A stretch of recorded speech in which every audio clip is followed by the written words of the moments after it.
नमस्कार दोस्तों, PW only IAS पर एक बार फिर से आपका बहुत बहुत स्वागत है। दोस्तों, आज की इस वीडियो में हम बात करेंगे त्रिपुरा लैंड के बारे में। यह अपने आप में एक ऐसा आइडिया है जहां पर बांग्लादेश का जो चिकन नेक है उसको ब्रेक करके त्रिपुरा को एक्सटेंड किया जा सके, जहां पर नॉर्थ ईस्टर्न स्टेट्स को सीधा एक्सेस मिल जाएगा ओशन का।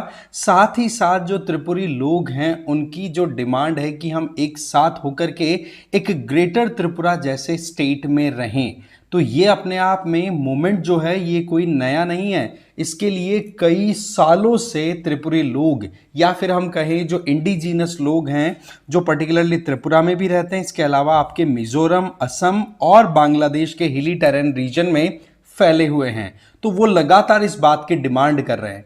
तो सवाल ये बनता है कि यहां पर क्या मैकेनिज्म है जो कि इस तरफ पुश कर रहा है। यहां पर एक पॉलिटिकल पार्टी का नाम भी आएगा, यहां पर त्रिपुरा की लोकल पार्टी है, दैट इज आईपीएफटी।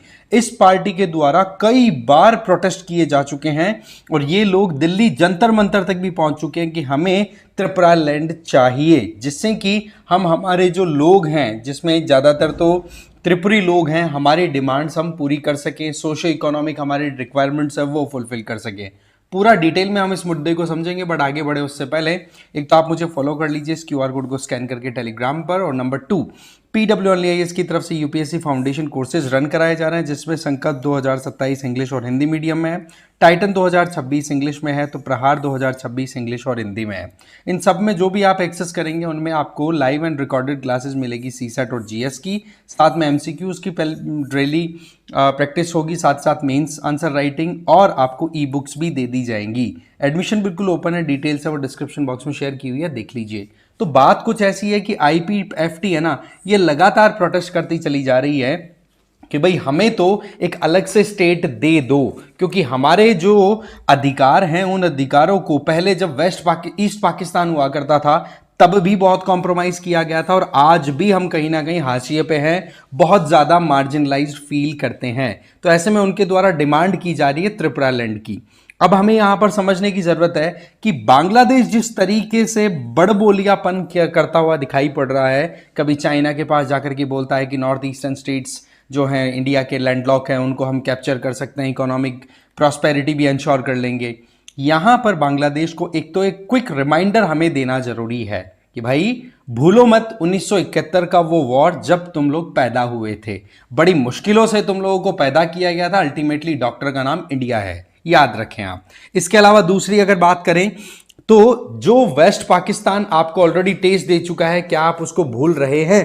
इंडिया हमेशा से बांग्लादेश के हर एक कॉज को सपोर्ट करता है, ये किसी से छुपी हुई बात नहीं है। और आज अगर देखें तो इंडिया की तरफ से ही बांग्लादेश को ऑलरेडी लैंड एक्सेस दिया हुआ है। यहां पर ये जो रीजन है, ये जिसको मैं हाईलाइट कर रहा हूं, यहां पर 3 बीघा कॉरिडोर है। आप ध्यान से देखिए, यहां पर 3 बीघा कॉरिडोर। यहां से क्या होता है कि बांग्लादेश के लोग जो हैं वो बिना किसी प्रॉब्लम के इजीली अपनी दूसरी एरिया में क्रॉस कर जाते हैं इंडिया की लैंड के थ्रू। इसका मतलब उनको ना कोई पासपोर्ट चाहिए ना कोई वीजा, जस्ट क्रॉस करके अपनी लैंड एक्सेस ले सकते हैं। इतना ज्यादा कंड्यूसिव इंडिया अपनी तरफ से माहौल देकर के चल रहा है, और बांग्लादेश को यह नहीं बोलना चाहिए कि भैया पहला सगा तो पड़ोसी ही होता है। जब भी कोई आपदा आती है तो सबसे पहले पड़ोसी ही आपकी सहायता करने के लिए आ सकता है, पर तुमने अगर रिश्ते ही अपने पड़ोसियों के साथ बिगाड़ रखे हैं तो क्या फिर स्कोप बच जाएगा, आप सोचिए। यहां पर आप देखो, एक तरफ तो अगर पोता नाम से जगह है और एक तरफ दाहाग्राम, इन दोनों की कनेक्टिविटी 3 बीघा कॉरिडोर के थ्रू होती है। ऐसे क्या जमीन कोई देश इस तरीके से एक्सेस देगा बांग्लादेश को? फिर बात आती है हमारी ग्रेटर त्रिपुरा की। देखो यहां पर त्रिपुरा आपका ऑलरेडी लोकेटेड है, ये है चिटगांव वाला रीजन पूरा का पूरा बांग्लादेश का, और ये है बांग्लादेश की चिकन नेक, जो कि इधर की तरफ नीचे की तरफ देखोगे तो बे ऑफ बंगाल आ जाती है, और नॉर्थ की तरफ देखोगे तो त्रिपुरा। ये 20 किलोमीटर का ही कॉरिडोर है। हमारा जो चिकन नेक है वो भी 22 किलोमीटर का कॉरिडोर ही है, बट यहां पर भी एक स्टेट है बांग्लादेश का, दैट इज रंगपुर, तो उस पर भी कहीं ना कहीं हमारी नजरें हैं। तो क्यों ना हम इसको एक्सपेंड करते हुए हमारी चिकन नेक को ब्रॉड करें, और साथ ही साथ यहां पर त्रिपुरा में जो डिमांड चल रही है उसको भी हम फुलफिल कर दें, क्योंकि यहां पर रहने वाले जो इंडिजिनस लोग हैं वो बहुत ज्यादा प्रताड़ना का सामना कर रहे हैं। और सबसे इंपॉर्टेंट चीज कि ये जो रीजन है ये ज्योग्राफिकली बड़ा बेनिफिशियल है। अगर हम बांग्लादेश की चिकन नेक की बात करें, जो कि मेन लैंड बांग्लादेश को कनेक्ट करता है चिटगांव वाले इस रीजन में, जिसको चटगांव हिंदी में बोल दिया जाता है, यहां पर एक नदी बहती है, दैट इज कर्णफुली। इसके अलावा हिली टेरेन है, कोस्टल रीजन है और ट्राइबल डोमिनेशन है। तो ये सारा रीजन मिला करके अगर एक्सपेंड कर दिया जाए तो ये सारा आपका त्रिपुरा लैंड हो जाएगा।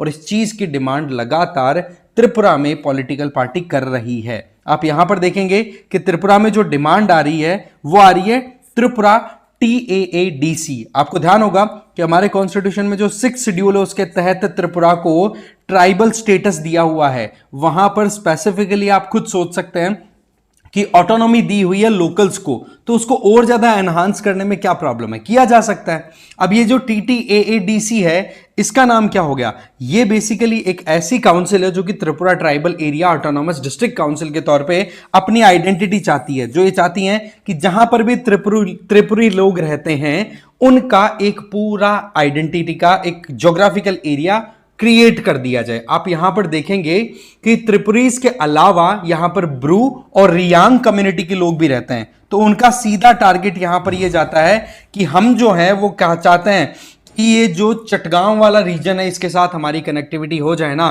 तो इससे हम इजीली हमारी प्रॉस्पेरिटी भी इंश्योर कर लेंगे और हमारे साथ में जो भी पार्शियलिटी बांग्लादेश और उसके पहले ईस्ट पाकिस्तान ने की थी वो सारा का सारा हम अच्छे से कवर कर पाएंगे। तो कुल मिलाकर के ये रीजन आ जाता है जहां पर एक डिमांड आ रही है कि भाई हमें एक तरीके से ज्योग्राफिकल न्यू आइडेंटिटी चाहिए। अब ऐसी परिस्थितियों में हमें समझने की जरूरत है कि हमारा जो मणिपुर वाला रीजन है, मणिपुर में भी आपको पता है कुकीज रहते हैं, इसके अलावा मिजोरम में रहने वाले मिजो कम्युनिटी के लोग और चिन कम्युनिटी के लोग जो कि म्यांमार में रहते हैं, ये सब मिलकर भी ये चाहते हैं कि एक ग्रेटर जोग एरिया डिक्लेयर कर दिया जाए। वो देखो एक अलग एस्पेक्ट में काम हो रहा है, गवर्नमेंट ऑफ इंडिया उस पर ज्यादा ध्यान नहीं दे रही है, क्योंकि अभी हमने रिसेंटली डिस्कस किया था कि चिन कम्युनिटी के जो लोग हैं वो म्यांमार में मिजो कम्युनिटी के साथ में सीधी अपनी कनेक्टिविटी रखते हैं। तो ऐसे में मिजो लीडर एक वहां पर जाते हैं राज्यसभा के MP, और वो भी फिर वहां पर बातचीत करके आते हैं, बट उन्होंने कहा था ये मेरी अनऑफिशियल मीटिंग है।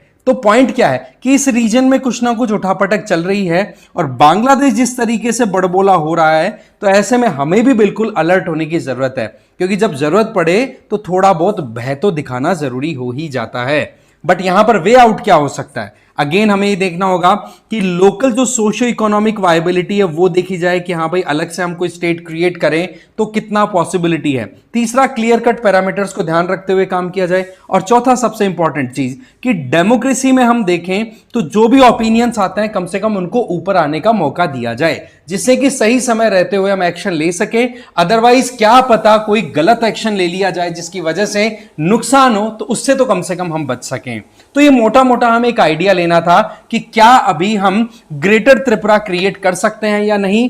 आपका क्या मानना है इस पर्टिकुलर इश्यू के ऊपर कमेंट करके जरूर बताएं। बाकी इस वीडियो में इतना ही था। Thank you very much.